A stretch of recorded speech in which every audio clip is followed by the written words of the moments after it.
Good morning, it's Mark Wilson here at the Fancave. It's 5:22 a.m. Thursday, October 26th, 2017. What I have today is probably one of the lousiest ceiling fans ever built. I mean, has malaise written all over it. This is I have it brand new in the box. It's a Sears friction drive made by Emerson. I have the owner's manual here. We'll go over that later. So I also have the box. Now, I mean, just the absolute, they really dropped the ball on this one. Which is a shame because Emerson made some great stuff over the years. The heat fans, the blender fans, the, Casablanca Classic. They really made some good stuff. But there are some that started up, and are still running today, but, these, I've had some variable responses on, how long these run. If you just started it from the beginning and let it run until it died, most likely it wouldn't go past 5 years, but, who knows, maybe even less than that. I mean, whoever was in charge of quality control, they must have been, on lunch break when they sent this one through. It's supposed to have this knob on the side, to turn it, and this little hemispherical hole, and it does not correspond with the switch itself. So the switch is significantly larger, so this does not fit on there the way it's supposed to. They sent the wrong size. Let's see, the the blade screws, you can tell one of the blade screws, in fact I think it's this one, is slightly thicker than the rest, because they sent me 13 of the screws that go from the blades into the blade brackets, and only 7 of the ones that go into the flywheel. So they looks like they just kind of threw this together, and it's like like a $140 fan too. So I think they would have worked a little harder to try to make it make it work. But I guess they were sort of pioneers in their era, because now pretty much new fans of today, not all of them of course, but you go to Home Depot or Lowe's or something like that, you're going to get, or Walmart, or, you're just going to find something that's overpriced and, made with rather lackluster quality control. And, these guys are 40 years ahead of that curve. So, this fan, I believe, was manufactured in 1978. I think these came out from 78 to 82, as I recall, but, I bought it from a lady up in Maine. I guess her father bought it brand new and just stuck it in the garage and never installed it. This would have probably been long since broken and thrown into a dumpster had it been installed, but so I got it new in the box. I'm kind of happy about that, even though it's a terrible fan. There aren't too many of these out there anymore, so most of them have met their demise. So starts out, it has a built-in solid state control, and it's very noisy.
and it's really hard to pinpoint exactly which speed is which.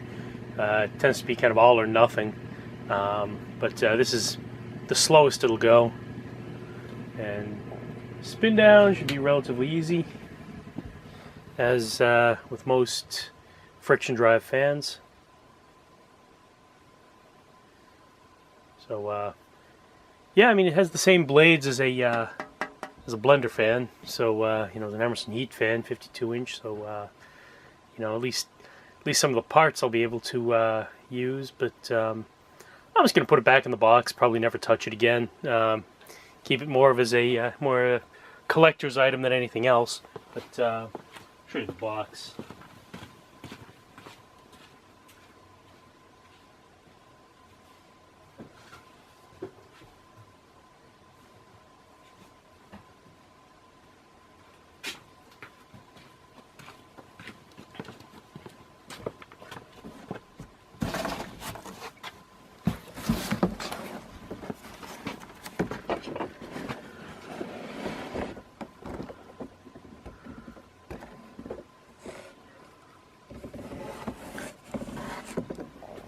And it says here 2/21/78.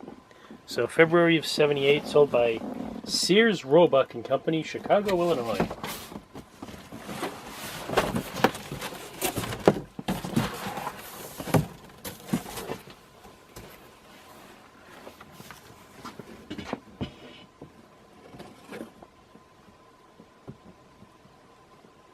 Still has the original price tag for $129.99.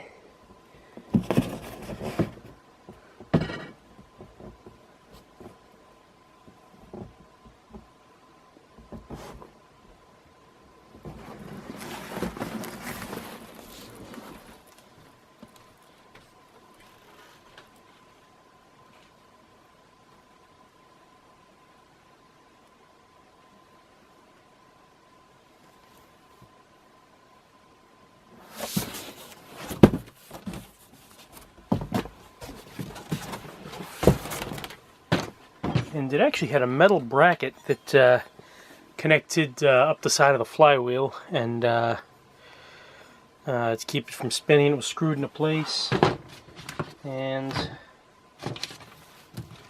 a warning tag.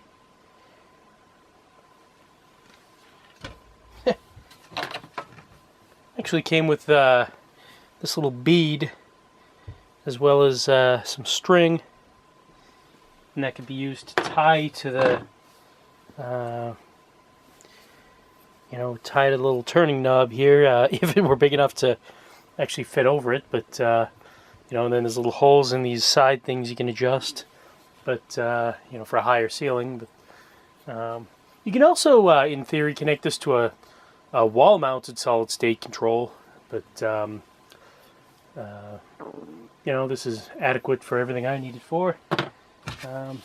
All the screws came in a little sealed bag.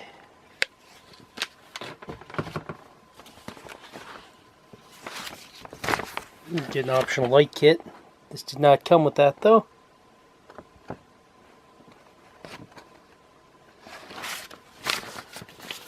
That's about it.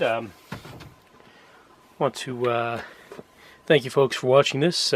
Please do subscribe to my YouTube page called Fancave, and check out my Facebook page of the same name. And my name's Mark Wilson. Feel free to shoot me a friend request. And yeah, thanks a lot for watching. Good night and good luck.